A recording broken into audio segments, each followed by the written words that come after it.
G'day guys, how you going? Welcome back to the channel. My name is Sean, and in today's video we're going to be talking about my new graphic card, the Asus NVIDIA GeForce RTX 2070 Super. This is the Asus ROG Strix gaming edition of this card. It's the most expensive card that I've ever had, best video card that I've ever had, and it does exactly what it's meant to do at 1440p and 4K, exactly as you would imagine. It's the best card, like I said, I've ever used. So if you guys are just here for the benchmarks, go ahead and hit the little timestamp down below. That will take you to those benchmarks. But if you want to know what I think about the card and some of the other cool features and why I switched from Team Red to Team Green, make sure you watch the rest of this video. Like it if you liked it, get subscribed, and let's begin. Alrighty, so the reason why I went from Team Red to Team Green, AMD to NVIDIA, is not because I love NVIDIA. If anything, I've never actually experienced an NVIDIA graphic card until this day. It's taken me that long.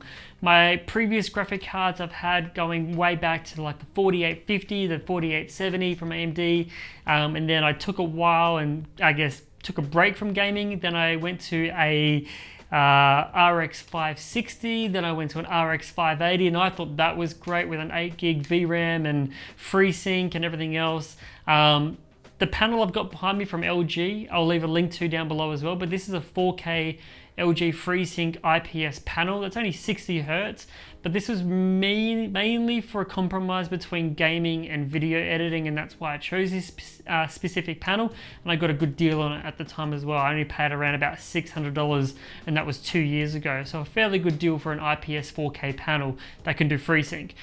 The big problem that I was sort of running into time and time again, even with the 580, is that I would have to drop the resolution all the way down to 1080p or maybe 1440p, but low settings most of the time in order to get smooth frames per second or smooth FPS. And then adding on top of that, I wanted to stream, and the CPU that I'm using is the Ryzen 5 2600, which is a 6-core, 12-thread CPU.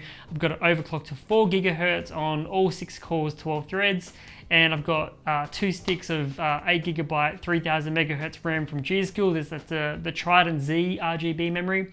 So all in all, it's a pretty tidy package. X570 motherboard, Ryzen 5 2600 CPU, 16 gigs of RAM, and an RX 580 for a long time was doing the job okay. But when streaming, obviously the CPU is doing a lot of that work. There's no built-in encoder on the AMD GPUs, and so that's why I decided to take the plunge, make the switch from AMD to NVIDIA, and thankfully, gladly, I've never looked back. The graphic card with its built-in NVENC encoder has just changed my stream quality. I'm now doing 1080p 60 frames per second.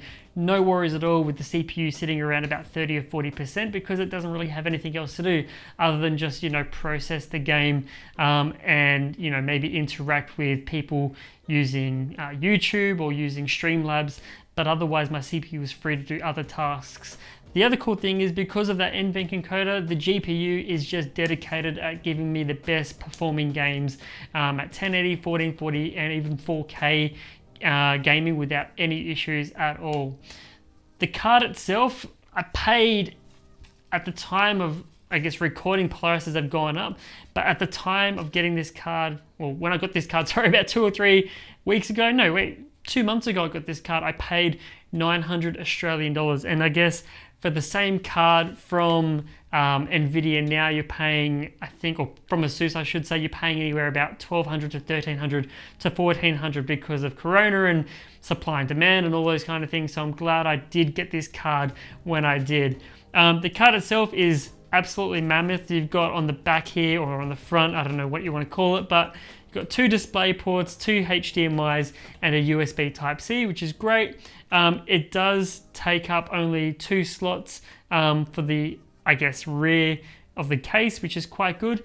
And then 3 big fans, which only spin when necessary. So until it hits about 50 or 55 degrees Celsius, the fans are just doing nothing. It's on a 0 dB mode. And there is a BIOS switch if you want to go ahead and, where is that? Let me just find that right here, which is hard to see, but there's a little switch. You can switch it from 0 dB to performance mode. So performance mode just means the fans are always going. It's more for those of you who want to be overclocking and, you know, running games all the time or streaming all the time. But for me personally, 0 dB mode has been perfectly fine. But then using the Asus software, I can just switch it over to gaming or overclocking mode in the software if I want to do that later on. You've also got on here a LED on and off switch, so if you don't like RGB, that's totally fine. You've got a physical button here, so you can go ahead and turn off the RGB elements. So you've got here the Asus ROG Strix logo, which lights up, and then on the card itself, if I spin this around, you've got these little elements here, so you've got some RGB lighting on the bottom side as well. On this other side here, you've got some more RTX Republic of Gamers, just branding and logos. I personally really like the design of this card. This part here also syncs up with your Aura Sync RGB, as I've already got mine synced with my RAM and my motherboard and my all-in-one CPU liquid cooler from Deepcool. So Aura Sync is also another big factor on why I chose this card specifically. Power delivery, you do need a minimum of 650 watts and two 8-pin connectors from your power supply in order to power this graphic card. It is a bit of a beast. And then on the back side, actually something that is pretty cool that I've never seen before. I've never had a graphic card this expensive, but you've actually got here some 4-pin PWM fan connectors. So you can go ahead and plug in one of your case fans directly to the graphic card. So that way the case fan inside of your computer might be pushing air onto this, and it will ramp up or ramp down depending on the temperature of the card. So I think that's a really cool feature. So if you're limited on motherboard fan headers, you can use your graphic card to do that as well. So big chunky heatsink, lots of lighting, awesome components. That's really one of the other big reasons why I chose Asus for the graphic card, is that their components and I guess the production and how they make their graphic cards and how automated the process is ultimately means that you just get a better quality card. And I think that is actually worth the 10 or 15% premium in comparison to things like Gigabyte and MSI and all the other resellers. So that's all I've got to say about the graphic card. Enjoy the benchmarks. If you guys want to see different games at different resolutions or anything else, just let me know in the comments, and I'll see you guys in the next video. Cheers.